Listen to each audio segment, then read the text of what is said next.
विश्वं दर्पणदृश्यमाननगरी तुल्यं निदानन्तर्गतम् पश्यन् आत्मनिमायया बहिर्बोधभूत यथार्थया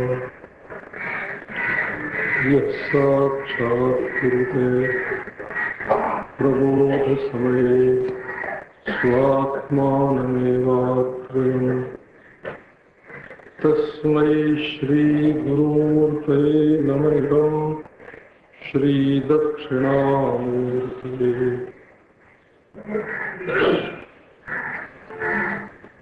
यस्याज्ञा धर्मशास्त्रम् सहजशुचिकथा ब्रह्मविद्यानवद्या ध्यानं सर्वात्मभानं स्थिरचरहितकृच्छेमुषि शान्तिभूषा आश्चर्यं चारुचर्या जननयनमनोमोहनी मुक्तवर्या तं पूर्णानन्दतीर्थं गुरुममृतमृतं ब्रह्ममूर्तं प्रपत्ति।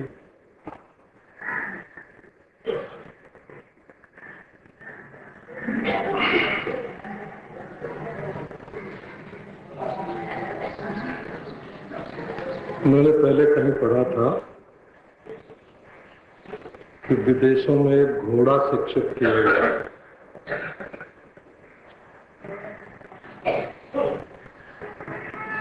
तो उसको 16 प्रश्नों का उत्तर देना आता था। 16 शब्द उसको याद थे ऐसे कि उनका उच्चारण किया जाए, 16 प्रश्न उससे किए जाए, तो अपने पांव से धरती पर लिख के उन प्रश्नों का उत्तर दे सकता था। इतना सुशिक्षित था। हम वेदांती लोग भी इतने सुशिक्षित हैं कि 15-16 शब्द याद रखते हैं और उन्हीं में सब प्रश्नों का उत्तर दे देते हैं। और कोई कह दे कि छोड़ दो, अध्यास, अधिष्ठान, उपाधि, माया, अधिकरण, अवच्छेदक, अवच्छिन्न, कोई 15-16 शब्द छोड़ दो तो ठन ठन पाल हो जाते हैं। हमारा सारा ज्ञान 15-16 शब्दों तक है। तो घुमा फिरा के उन्हीं को बोलते रहते हैं और हमारी भाषा समझ लो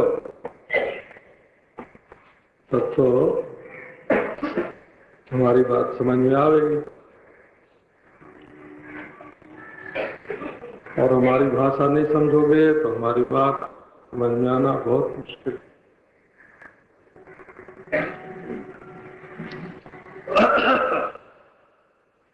सुनो, एक घोड़े की बात पर एक और घोड़े की बात।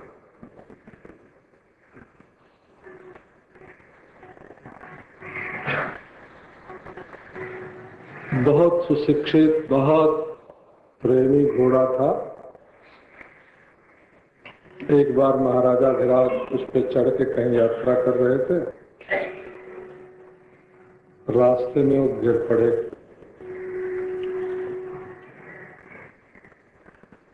चोट लग गई, वो बेचारे फिर उठ के घोड़े पर चढ़ नहीं सकते थे। इतना सुशिक्षित घोड़ा था कि वो बैठ गया, पीठ उनकी तरफ कर दी, महाराजा साहब बैठ गए।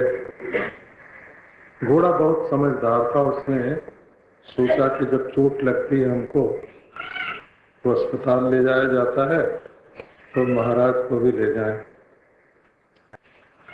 अब वो महाराजाधिराज को पीठ पर बैठा के अस्पताल तो ले गया, लेकिन उस अस्पताल में ले गया जहां उसको घोड़े को खुद को ले जाया जाता था। तो हमारी शिक्षा का ये ढंग है महाराज कि हम तो घुमा फिरा के अपने ही अस्पताल में आप लोगों को ले जाएंगे। बोला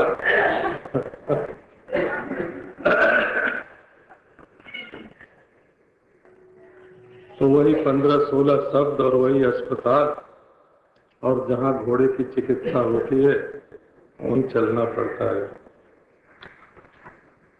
आओ, आपको गीता में कल ये बात सुनाई थी, पूजा, उपासना, भक्ति, समर्पण, प्रपत्ति और शरणागति, इन शब्दों के अर्थ में, अभिप्राय में कैसे कैसे फर्क पड़ता है।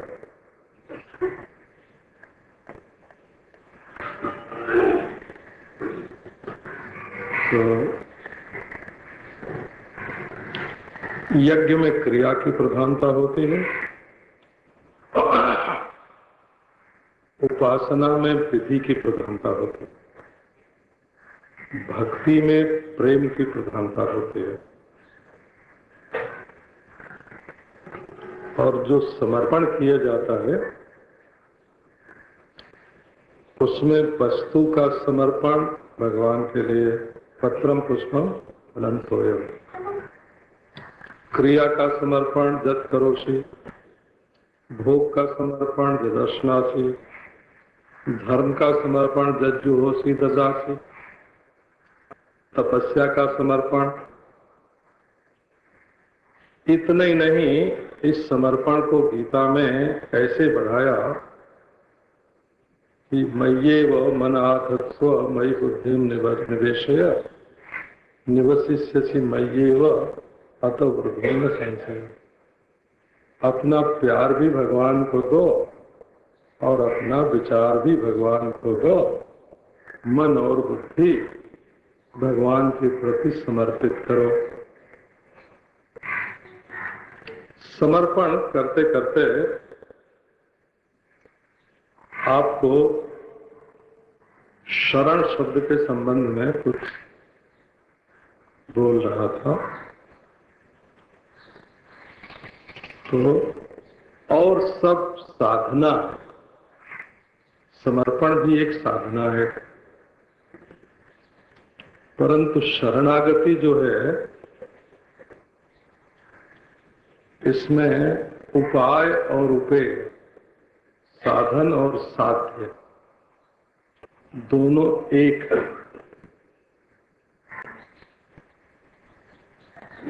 उसमें ये बात आपको सुनाई थी कि शरण एक तो स्वयं भगवान है, गतिर भरता प्रभु साक्षी निवास शरणम सुहृत। तो शरण भी भगवान है और शरणागति भी भगवान,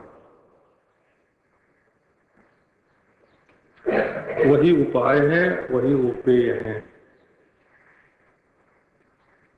वही प्राप्य है और वही प्राप्ति के साधन है।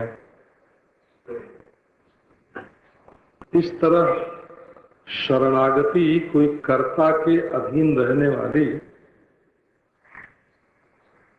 और की जाने वाली साधना नहीं है। इसमें तो स्वयं भगवान ही शरणागत भक्त का कल्याण करे।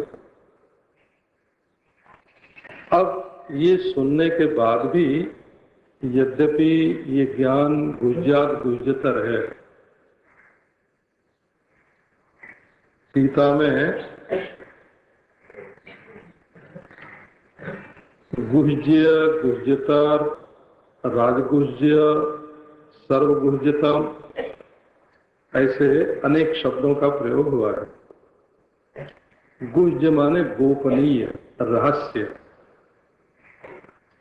जैसे अपने शरीर के गुह्य अंगों को हम गुप्त रखते हैं, इसी प्रकार ये साधना पक्ष में ये जो बात कही गई है वो गुह्य है, माने गुप्त रखने की है, गुहनीय है।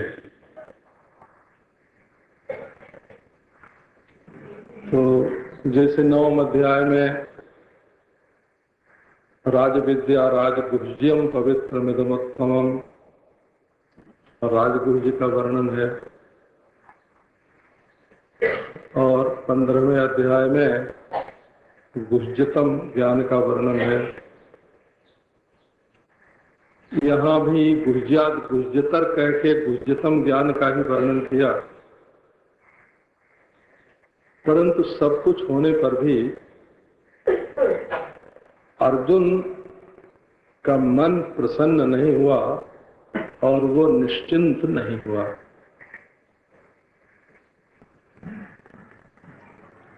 अब जैसे हमारे पास कोई सलाह लेने के लिए आवे और हम उसको कहें देखो तुम अपनी बुद्धि से सोच विचार के ये काम करना, तो ये हो गया क्या? बुद्धौ शरणम अन्विच्छ, अपनी बुद्धि की शरण लो, सोचो समझो, जिम्मेवारी तुम्हारी, विचार के काम करो। और बोले महाराज हमारी समझ में तो नहीं आता है, हमारी बुद्धि काम नहीं करती है, तो उसको कहा कि अच्छा, एक बहुत समझदार सज्जन हमारे पड़ोस में रहते हैं, या वहाँ जंगल में रहते हैं, पहाड़ पर रहते हैं, उनके पास चले जाओ और उनसे सलाह ले लो। तो ये दूसरी बात जो भगवान ने कही, तमेव शरणं गच्छ सर्वभावेन भारत, उसी अंतर्यामी की शरण में जाओ जो परोक्ष रूप से तुम्हारे हृदय में रहकर बुद्धि से भी अंतर्यामी, बुद्धि का भी अंतर्यामी रह करके तुम्हें प्रेरणा देता है, सबको प्रेरणा देता है, तुमको प्रेरणा देता है, तुम उसी की शरण में जाओ। एक बार मैंने देखा श्री उड़िया बाबा जी महाराज के पास कोई सज्जन आए और उन्होंने कहा हमको अपना शिष्य बनाओ। बाबा ने कहा हम शिष्य विष्य नहीं बनाते हैं। तो वो अनशन करके बैठ गए, 5 दिन तक कर्णवास की कुटिया के पीछे बैठ के अनशन करते रहे। बाबा उनके पास गए और बोले देख, मैं तेरे जन्म जन्म की बात जानता हूँ, मैं तेरा गुरु नहीं हूँ, तेरे गुरु तो वो अमुक व्यक्ति बता दिया, अमुक व्यक्ति के पास जाओ, वो तेरे गुरु है। अब हम लोग तो वेदांती इस बात पर कोई विशेष आस्था नहीं, पूछा हमने कि क्यों बाबा उसको क्यों दूसरी जगह भेज दिया? हंस गए। अंत तो गत्वा हुआ ये कि जाके जिसको बाबा ने बताया था उससे दीक्षा उसने ली, और दीक्षा लेने के बाद ऐसा विरोधी हुआ अपने गुरु जी का, अब वो फिर आवे बाबा के पास, और बाबा तो हंसे। तो भाई देखो, तुम्हारे मन में कहाँ विरोध छिपा हुआ है, कहाँ स्वार्थ छिपा हुआ है, इसको न तुम जानते हो न दूसरे लोग जानते हैं। उसको निकल जाने दो, अभी गुरु बनाने की योग्यता ही तुम्हारे अंदर नहीं आई है। कोई हठ करने से, अनशन करने से। तो गुरु तो तब होता है ना जब बुद्धि विकुंठिता नाथ समाप्ता मम युक्तया नान्यत किंचित विजानामि त्वमेव शरणम मम। हे स्वामी, मेरी बुद्धि विकुंठित हो गई, हमारी तलवार की धार मोटी पड़ गई, भोथर हो गई, और हमारे पास जितनी उक्ति जुक्ति थी सब समाप्त हो गई। नान्यत किंचित विजाना में, न मुझे सूझता है और न तो किसी को सूझता है ये मालूम पड़ता है।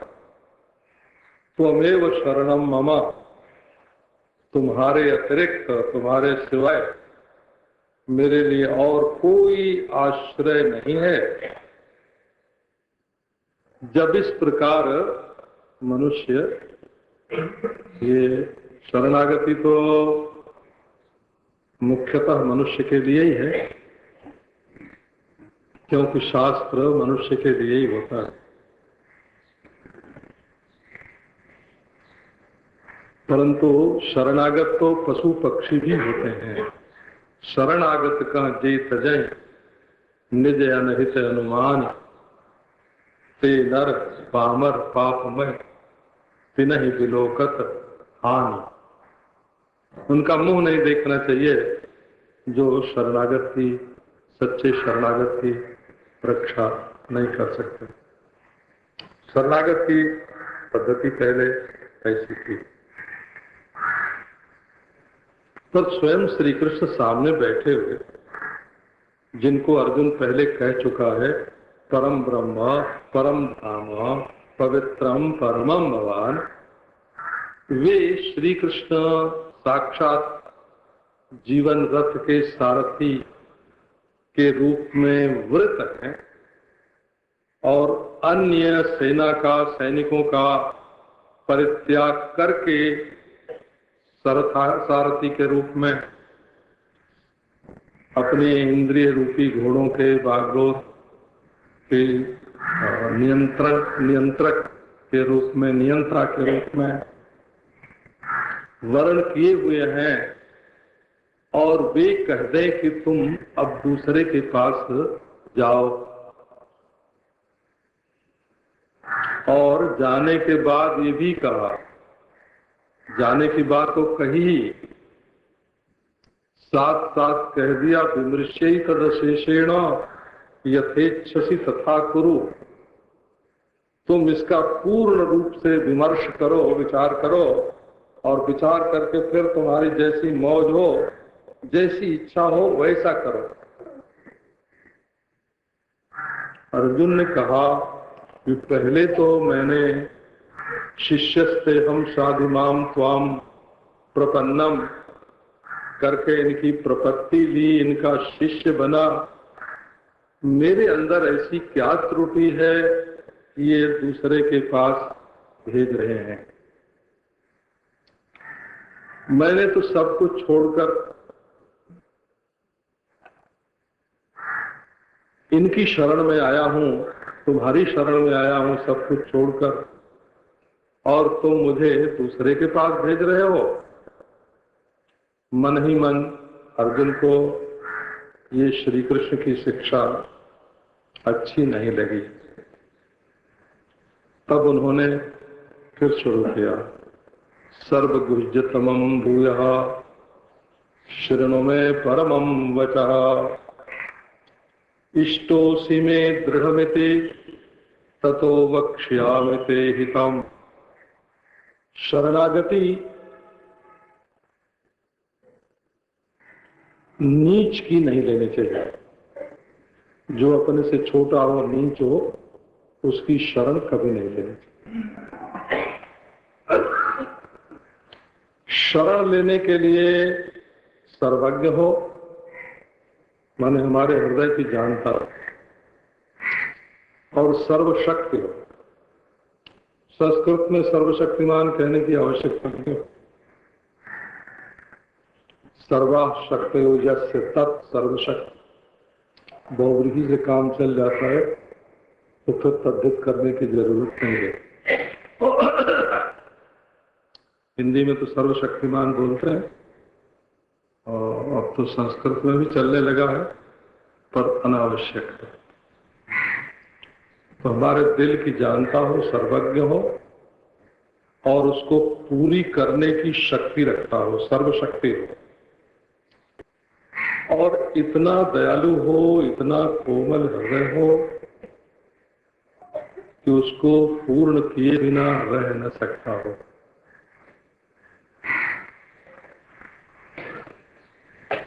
आश्रित का जो कार्य है उसको पूरा करे। ये आश्रित कार्य निर्वाहकत्व, इसको भी साधारण रूप से लोग नहीं समझते। जो शरणागत के कर्तव्य हो, आश्रित के जो कार्य हो, उसको अपने जीवन में जो कुछ करना बाकी हो उसको शरण्य ही कर दे। बस बस बैठो, अब मैं तुम्हारा काम किए देता हूं। आश्रित को बैठा दिया नाव पर, तुम मेरी ओर देखो, और तेषाम हम समुद्धरता, देखो मैं नाव खेकर पार करता हूं। तुम्हें अब अपने हाथ से नाव खेने की जरूरत नहीं है। और आश्रयण सौकर्या पादक हो, अपने पास आने में, आश्रय लेने में, शरण लेने में सहायक।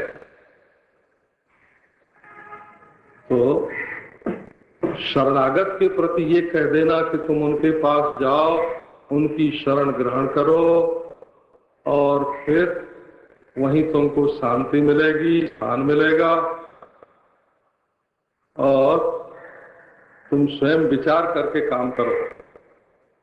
शरणागत के प्रति इस प्रकार के वचन उचित नहीं होते हैं। आपको पहले ही सुनाया था कि भगवान का करें भजन और उनसे मांगे दूसरी चीज। हे भगवान, हम तुम्हारी भक्ति करते हैं और हमारे यार की उम्र बढ़ा दो, बेटा दे दो, धन दे दो, इज्जत दे दो, हुकूमत दे दो।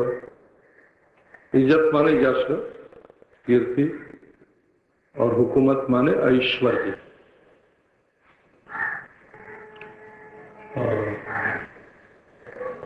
तो भक्ति करी भगवान की और उनसे मांगा दूसरी चीज,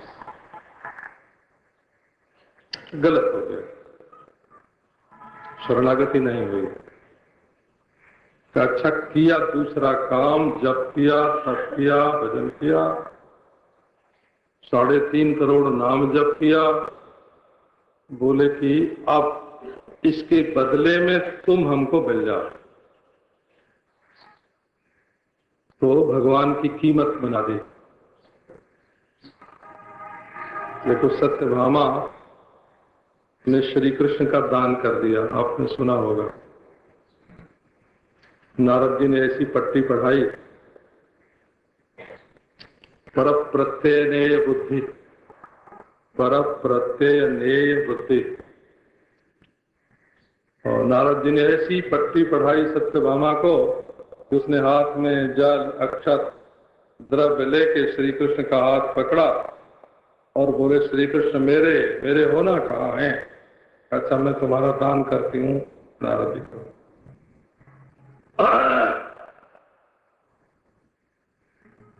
अब तो हाहाकार मच गया, कृष्ण का दान हो गया। फिर ये हुआ कि उनके बराबर तुला दान करो।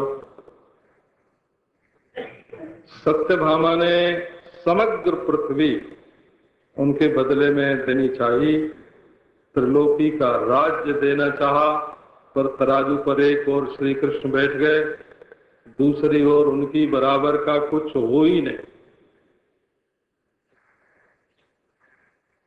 और रुक्मिणी भी वहां देख रही थी, रो रही थी, उनकी भी आंखों से आंसू। और 16,000 पटरानियां रो रही थी, द्वारकावासी रो रहे थे, देवती वसुदेव रो रहे थे। और नारद बाबा ने कहा, उठो, हमारी वीणा लो अपने कंधे पर, अब दान में मिले हो, चेले बन के पीछे पीछे घूमो। और रुक्मिणी ने क्या किया कि तुलसी के एक पत्ते पर कृष्ण का नाम लिख के तराजू के दूसरे पल्ले पर रख दिया, और बिल्कुल बराबर, नाम और रूप में तो कोई फर्क होता नहीं। और नारद जी को मिला क्या, तो वही तुलसी का पत्ता, और कृष्ण रह गए ज्यों के त्यों। तो जब हम भगवान को किसी जप के, तप के, व्रत के, तीर्थ के बदले में लेना चाहते हैं कि हम इतना ये करेंगे और इसके बदले में भगवान मिल जाए, तो वो भगवान की उसमें इज्जत हतक हो जाती है। वो जिसके आधार पर ब्रह्म हो, है ना गीता में, ब्राह्मणो ही प्रतिष्ठा हो अमृतस्याव्ययस्य च। साक्षात मूर्तिमान ब्रह्म को देखना हो तो श्री कृष्ण के रूप में देख लो।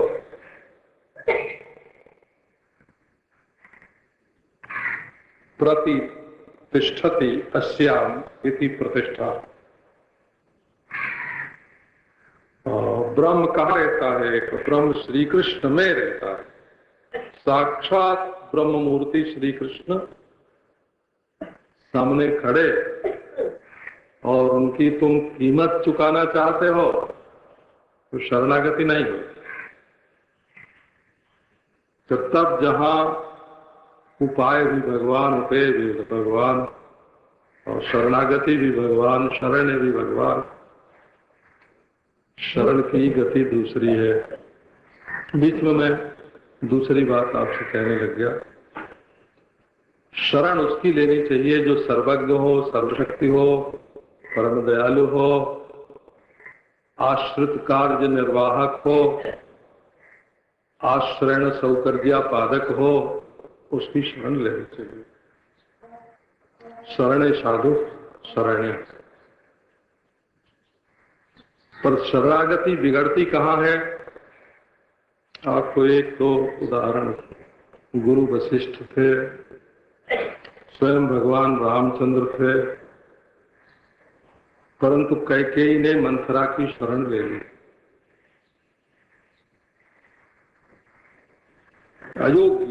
अयोग्य योजना हो गई।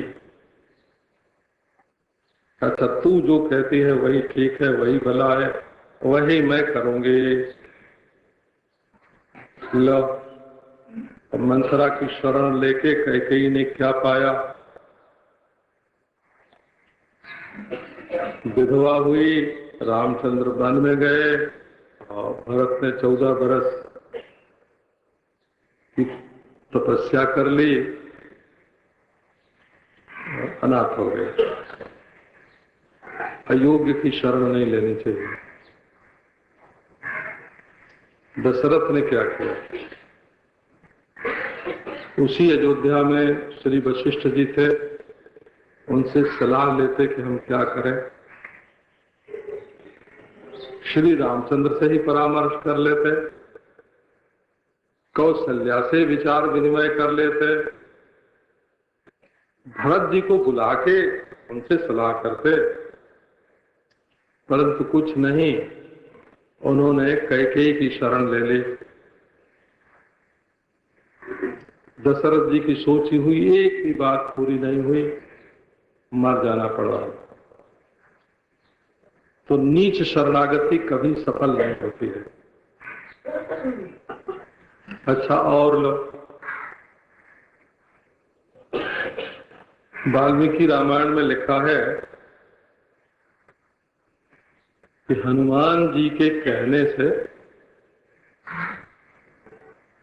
श्री रामचंद्र सुग्रीव के पास गए। और रामचंद्र ने सुग्रीव की शरणागति दी। ये बात आश्चर्य की है, पर वाल्मीकि रामायण में स्पष्ट शरण शब्द का ही प्रयोग है। सुग्रीवम शरणं गतः। रामचरितमानस के प्रेमियों को ये शब्द अच्छा नहीं लगेगा, परंतु वाल्मीकि रामायण में यही शब्द है कि रामचंद्र सुग्रीव की शरण में गए। मित्र संप्राप्ति, रावण पर विजय प्राप्त करने के लिए एक मित्र की आवश्यकता थी, परंतु कहाँ राम कहाँ सुग्रीव, विमुख हो गया हो राम से सुग्रीव। अंत में धमका के और रामचंद्र ने लक्ष्मण से कहा, लक्ष्मण ने हनुमान का साची भी काम नहीं आया, फिर शेषावतार लक्ष्मण, और जो फुफकार मारते हैं प्रलय के समय, जो सारी सृष्टि को शेष के रूप में निगलने को तैयार होते हैं, उन्होंने भय दिखाया सुग्रीव को। तब सुग्रीव आए और फिर तो भगवान की शरण ली उन्होंने। और फिर भगवान सुग्रीव के शरणागत नहीं रहे, सुग्रीव भगवान के शरणागत हुए, तब उनका काम बना। अब एक और देखो, नीच शरणागति का उदाहरण है। भगवान ने विभीषण की सलाह मान ली और विभीषण की सलाह मान करके उन्होंने समुद्र की शरण ली और कुछ बिछा के दर्भशयनम बन करके भगवान 3 दिन तक भूखे प्यासे प्रार्थना करते रहे। विनय न मानत जल जड़। चेतन होके यदि जड़ की शरण लेगा, यदि चेतन आत्मा देह के घेरे में घिरकर रहेगा, अपने मन का कैदी होकर रहेगा, बुद्धि के अधीन होकर रहेगा, अहंकार के परवश होकर काम करेगा, तो ये चेतन जड़ के अधीन होने योग्य नहीं है। और कभी ये चेतन ने जो जड़ की शरण ले रखी है, देखो मनुष्य ने पैसे की शरण ले रखी है, लो ना, साफ साफ बात लो है?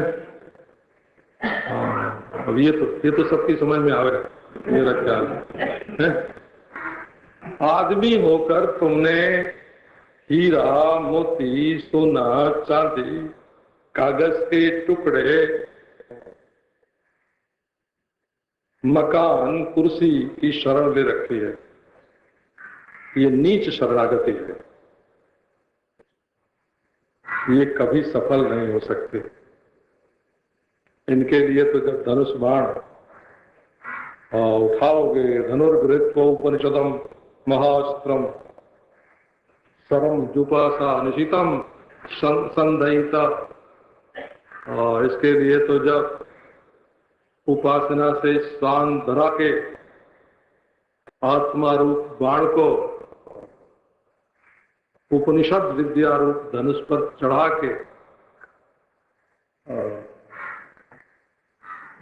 ब्रह्म लक्ष्य का वेद करोगे, तब चेतन की चेतनता तब निखरेगी, तब स्पष्ट होगी। ये जड़ वस्तुओं की और जड़ क्रियाओं की और जड़ भावनाओं की और जड़ अंतःकरण की और जड़ अहंकार की, जो चेतन के द्वारा प्रकाश्य हैं, दृश्य हैं, जब तुम्हारी आंख अपनी देखी हुई चीज के साथ चिपक जाएगी तो तुम्हारी आंख फूट जाएगी। जरा शब्द मैंने कड़े कहे, और ईश्वर की कृपा से अभी तक आपकी आंख किसी के साथ चिपक के गई नहीं है। और यदि किसी की शकल सूरत देख के और उसी में चिपक जाए महाराज तो आंख आंख नहीं रहेगी, आप बिल्कुल अंधे हो जाएंगे। तो शरणागति कहाँ होनी चाहिए? और समुद्र के लिए भी अंत में धनुष बाण ही उठाना पड़ा। तो शरणागति होनी चाहिए जो सर्वोत्तम है, सर्वोत्कृष्ट है, उसकी शरणागति होनी चाहिए। तो भगवान ने कहा भाई बात तो बहुत गुप्त है, सबसे छिपाने लायक है। सर्वगुह्यतमम भूयः शृणु में परमम वचा। जो बात मैं कहने जा रहा हूं देखो आखिरी बात है। परमम वचा का अर्थ है, परमम माने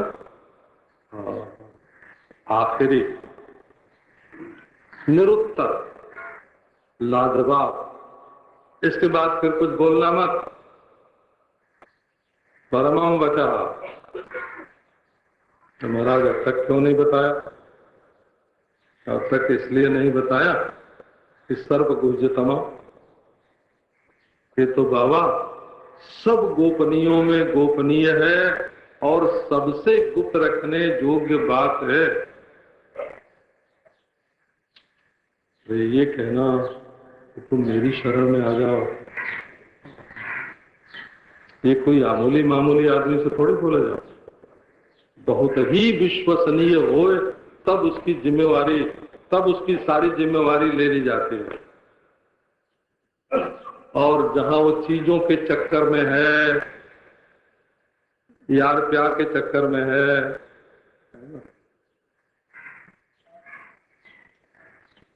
कर्मों के चक्कर में है, संकल्पों के चक्कर में है, विचारों के चक्कर में है, अपनी मान्यताओं के चक्कर में है, अपने अहम की पूजा में लगा हुआ है। हम जितनी पूजा पत्री करते हैं बाबू, जितनी पूजा पत्री करते हैं वो सब घूम फिर के अपनी पूजा होती है। हम एक सुनाते हैं आपको। मैं था जबलपुर में, महात्मा गांधी के देहावसान का समाचार जबलपुर में ही रेडियो पर मैंने सुना। 5 बजे के आसपास रेडियो वहां बज रहा था।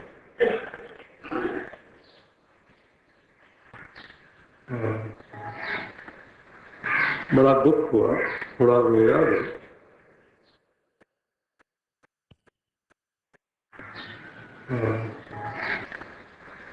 बड़ा दुख हुआ, थोड़ा रोया। हमारी बड़ी लागनी थी गांधी जी के साथ।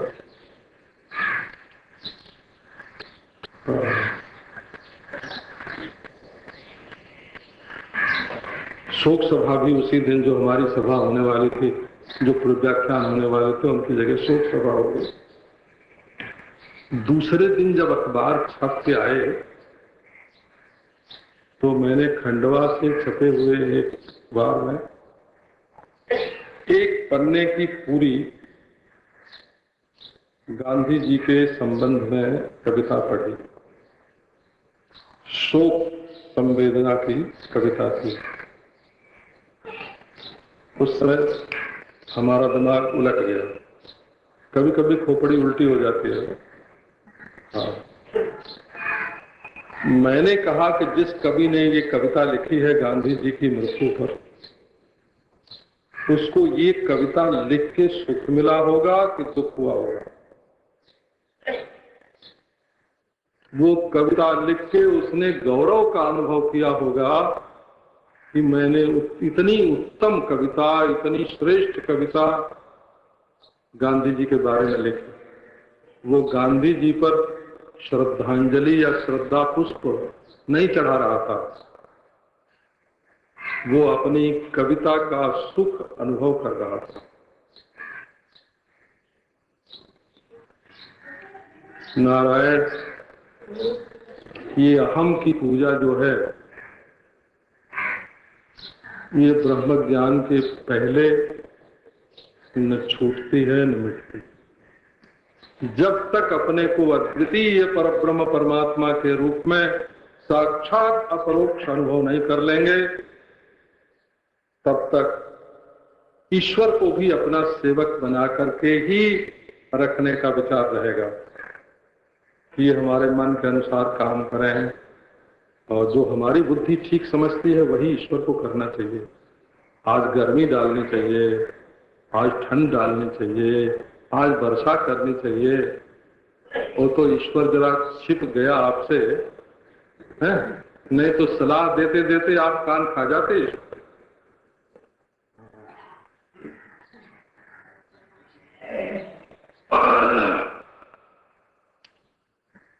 शरणागति जो है वो मुख्यतः अहम का समर्पण है,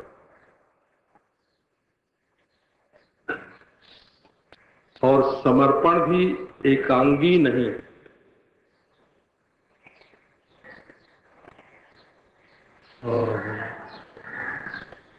भगवान के द्वारा स्वीकृत समर्पण, समर्पण में तो अहम रहता है, हमने ये दिया, हमने ये दिया, हमने ये दिया। कभी कुछ नहीं दिया भाई, सब दी जाने वाली चीज से बड़ा होता है देने वाला। जब दे के देने वाला अलग रह गया तो दिया क्या? उसने झरी परी चीज अपनी, और जो उसके पास कहीं से आई थी और कहीं जाने वाली थी, बहती हुई नदी में से अपनी उंगली पर एक बूंद पानी लेके तुम्हारी ओर छिड़क दिया और बोले मैंने तुम्हारी पूजा कर दी। बाबा दानदाता लोग बुरा बुरा मत मानना हो। हाँ, जब हम बोलने लगते हैं तो ऐसे ही बोल देते हैं बोला।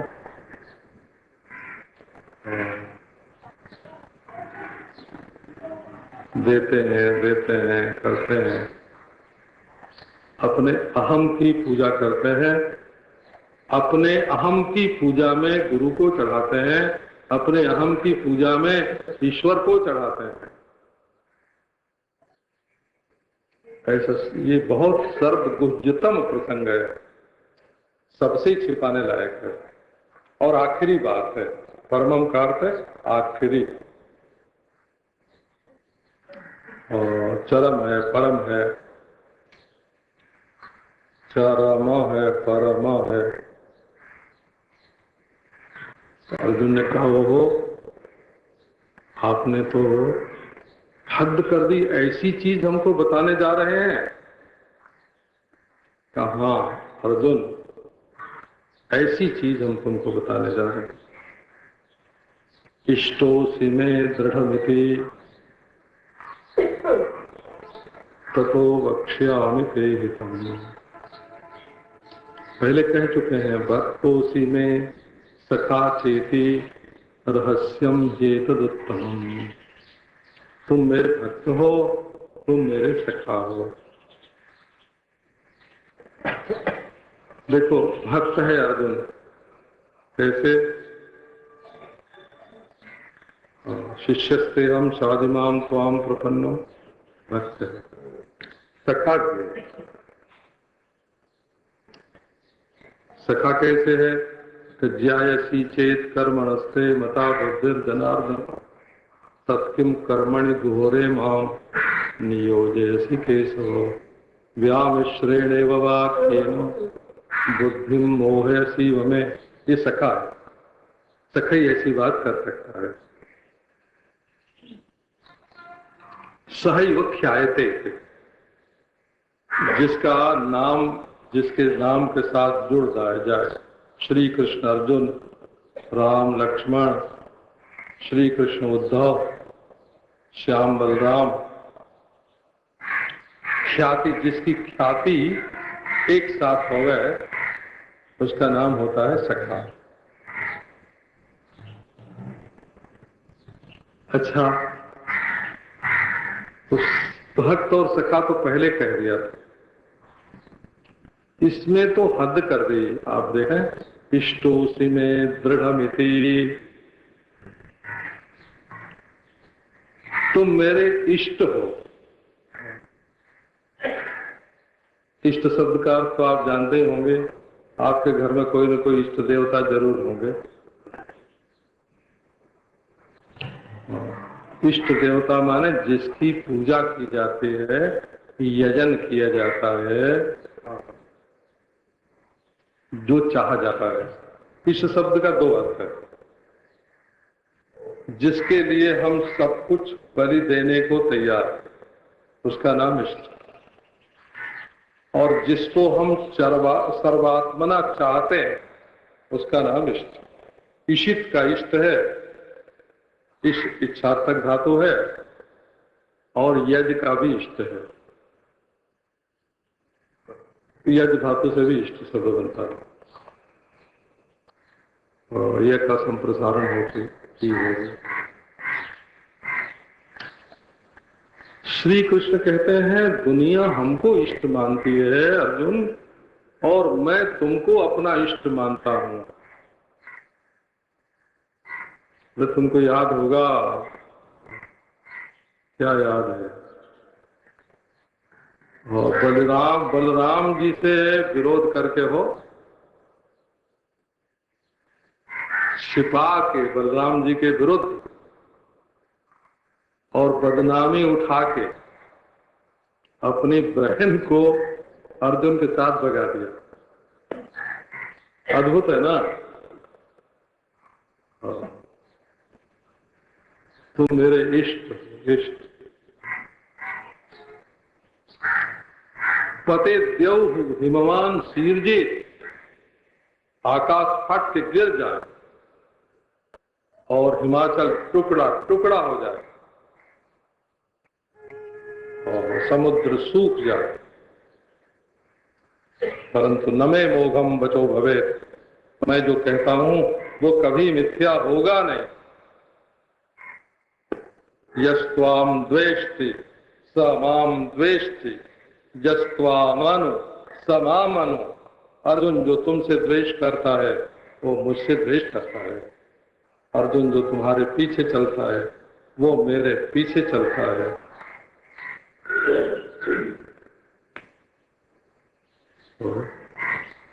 तो मैंने अपने जीवन में अर्जुन दृढ़ता के साथ तुम्हारी आराधना की है, तुम्हारा यजन किया है, तुम्हें बलि दी है, तुमसे प्यार किया है, तुमको चाहा है। ततो वक्ष्यामि ते हितम्, इसलिए तुम दुखी मत हो, विषादग्रस्त मत हो।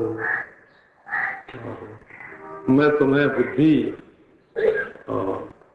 तुम स्वयं अपनी बुद्धि से नहीं सोचना चाहते हो, नहीं सोचना चाहते, पहले ही कह दिया, कार्पण्य दोषों पापस्व धर्म समूढ़ चेता। हम अपनी बुद्धि से नहीं सोचना चाहते हैं। कहीं तुम दूसरे के पास नहीं जाना चाहते हो? नहीं, मैं और किसी से पूछने के लिए नहीं जाना चाहता हूँ।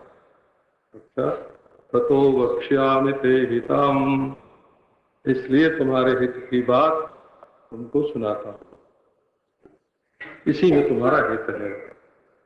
ततो वक्ष्यामि ते हितम्। भगवान ने सब साधनों को इकट्ठा करके एक साथ कर दिया। सारी गीता में जितनी साधनाओं का वर्णन है, अब तमेव शरणं गच्छ वाली बात बिल्कुल यहाँ काट दी। सच पूछो तो माम एकम शरणम व्रज से अन्य की शरणागति कट जाती है, और सर्वधर्मान परित्यज्य से सारी साधनाएं कट जाती।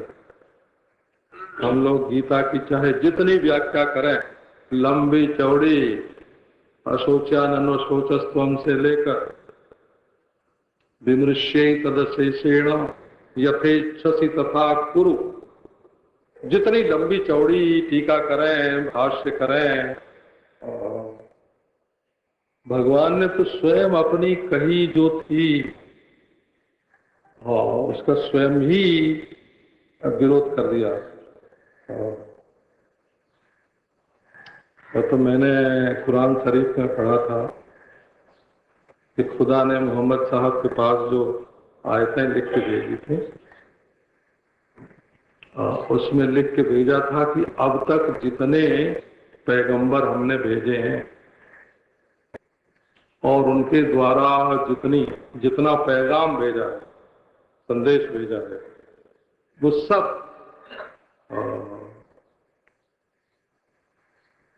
वो सब मैंने काट दिया।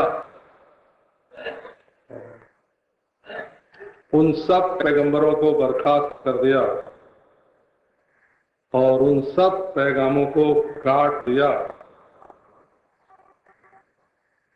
अब जो कुरान शरीफ में कह रहा हूं यही बात सच्ची है,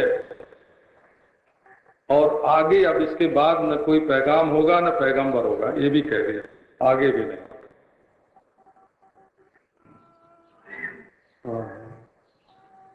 अद्भुत बात, अपनी कही हुई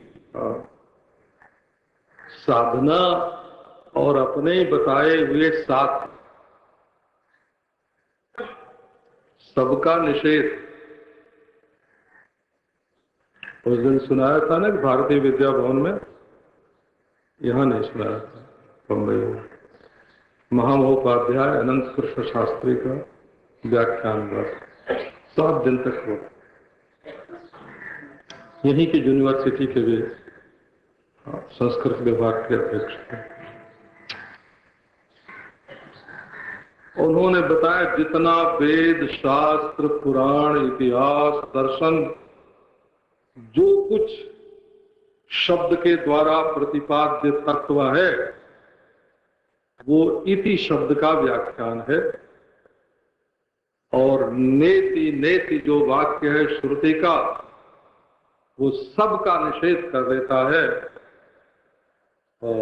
इति न इति न इति न। और ये श्री कृष्ण का जो निषेध वाक्य है क्या, सर्वधर्मान परित्यज्य, ये निषेध वाक्य है। और विधि वाक्य क्या है, माम एकम शरणम व्रज। अच्छा, इसके लिए सर्व साधनाओं को समेटने का, बोल मन मना भव मद भक्तो मद याजी माम नमस्कुरु मामे वैश्यसि सत्यम ते प्रतिजाने प्रियोसि में। ये श्लोक का जो ऊपर वाला आधा है वो 2 बार है गीता में। मन मना भव मद भक्तो मदयाजी माम नमस्कुरु, 9वें अध्याय के अंत में भी यही है और 18वें अध्याय में भी यही। वहां मामे वैश्यसि युक्त्वैवम् आत्मानं मत्परायणः, ये उत्तरार्ध है, और यहाँ मामे वैश्यसि सत्यम ते प्रतिजाने प्रियोसि। श्री कृष्ण ने कहा देखो 4 बात मैं तुमको बताता हूं और तुम मेरे पास आ जाओगे सुनिश्चित रूप से। माम एव एष्यसि, मेरे पास आ जाओगे, मुझसे मिल जाओगे। मेरे पास आने का अर्थ मुझसे एक हो जाओगे। अर्जुन ने कहा कि बाबा तुम्हारी बात का क्या ठीक है, अभी तक तो इतना विस्तार करके बताते रहे और अब सबको मनसूख कर दिया हो, कैंसिल कर दिया, सबको कैंसिल कर दिया। तुम्हारी बात का कुछ ठीक भी है? सत्यम ते प्रतिजाने, मैं सच सच शपथ खा के तुमसे कहता हूं। अरे बाबा, ब्रज में कहीं सत्य शपथ होती है? वहां तो मेरी सौ तेरी सौ बोलते ही रहते हैं, मेरी सौगंध तेरी सौगंध। और तुम भी जैसे सच्चे हो हमको मालूम है, माटी खाई, मैया से कह दिया है और कि मैंने माटी नहीं खाई, और खाते भी हो और कहते हो नहीं खाता हूँ, गोपाल तापनी उपनिषद में, और कह दिया मैं भोगता ही नहीं हूँ। भोगते हुए दिखते हो और बोलते हो मैं भोगता नहीं हूँ। बोले कि नहीं, कोई पराया हो तो बात दूसरी है, प्रियोसी में तुम तो अपने प्यारे हो, तुमसे मैं झूठ नहीं बोल सकता। अपने प्यारे से झूठ बोले तो गुरु से कपट, मित्र से चोरी, की होए निर्धन की होए खोरी। मैं सच सच बोलता हूँ। तो बोले कि अच्छा क्या बोलते हो, बोलो। ये भागवत में इन्हीं श्लोकों की व्याख्या है।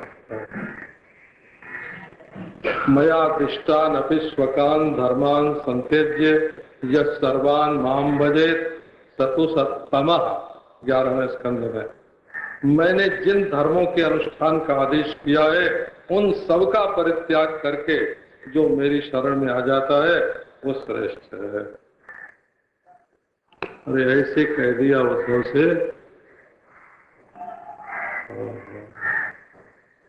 तस्मात् त्वमुद्धवोत्सृज्य चोदनां प्रतिचोदनां प्रवृत्तञ्च निवृत्तञ्च